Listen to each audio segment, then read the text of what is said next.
Our new series, Finding the Positive in the Negative, all about channeling complex emotions into your own personal superpower. I love the sound of that. So this morning we're focusing on regret and how it can actually be a force for good in your life. Always a force for good in our lives. Deborah Roberts here with more. Good morning, Deb. Too kind, Robin, too kind. Good morning. I don't know about you, but I hate feeling regretful. It just sort of brings you down, which is probably why a lot of people embrace the idea of no regrets. It's even a popular tattoo, supposed to help us shake off those uncomfortable memories of things we wish we had done differently.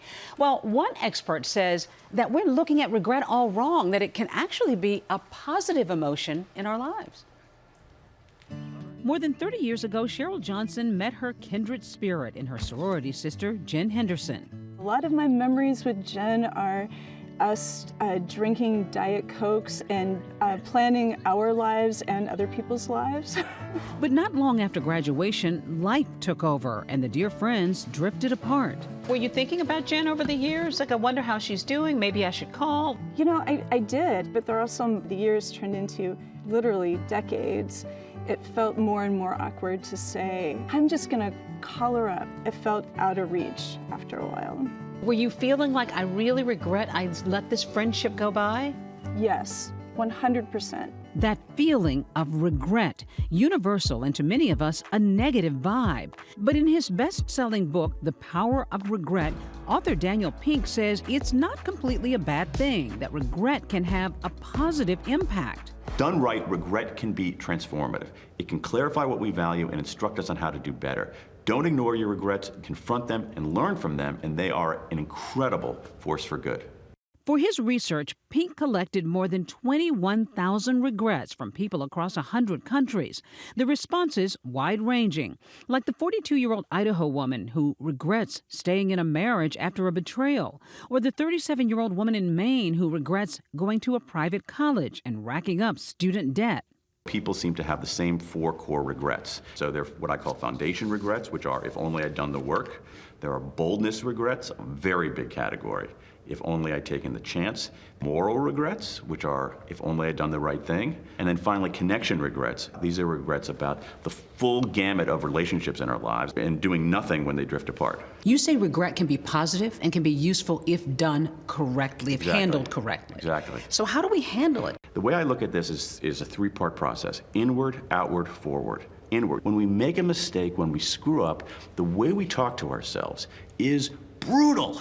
So don't do that. Treat yourself with kindness rather than contempt. That's hugely important, something called self-compassion. Next, Pink says outwardly disclosing your regret by writing or talking about it can help you make sense of it and then move forward. You have to explicitly draw a lesson from it. The single best decision-making tool that I know of for regret in anything is to ask yourself, what would I tell my best friend to do? With those ideas in mind, Cheryl took a leap of faith and sent an email to her old friend, Jen. So, Jen, you get this email from Cheryl, and what'd you think? I was thrilled, and I'm like, is this really Cheryl? And the best part about it is that Cheryl and I connect at least once a month. It's on our calendar, and to have that, like, reconnection and just like honest friendship. It's so authentic and important. What do you say to other people out there who might be feeling like they should have, could have, would have done something and they didn't? You're always, always better off to show up. If you don't show up, then what's possible is lost forever.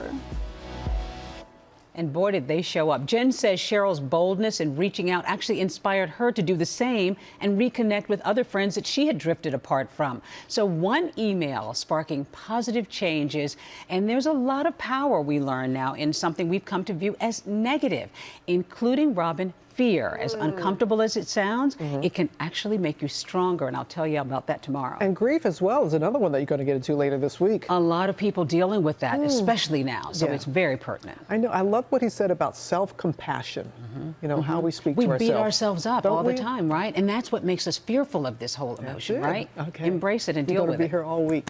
Glad. Looking forward to it. Thank you, Deb. Well, hey there, GMA fans. Robin Roberts here. Thanks for checking out our YouTube channel. Lots of great stuff here. So go on, click the subscribe button right over here to get more of awesome videos and content from GMA every day, anytime. We thank you for watching, and we'll see you in the morning on GMA.